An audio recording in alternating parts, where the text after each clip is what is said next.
সাখালিন দ্বীপের বাসিন্দারা। দিগন্তে দুটি সূর্যের উপস্থিতি দেখে মুহূর্তেই ছড়িয়ে পড়ে আতঙ্ক আর বিস্ময়।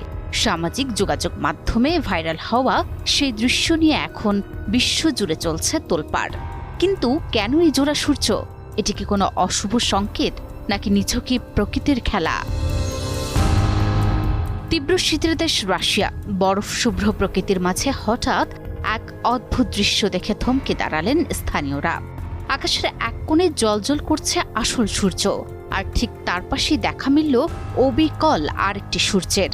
অনেকেই এই সূর্য দেখে হতবাক হয়ে পড়েন, কেউ কেউ একে অতি প্রাকৃত ঘটনা বলে দাবি করেন। তবে বিজ্ঞানীরা বলছেন অন্য কথা। তাদের মতে এটি কোনো অলৌকিক বিষয় নয়, বরং বায়ুমণ্ডলের একটি বিরল আলোক প্রভাব, যার নাম সানডগ। বিশেষজ্ঞদের মতে বিজ্ঞানের ভাষায় একে বলা হয় পারহেলিয়া। গ্রিক শব্দ পারহেলিয়ার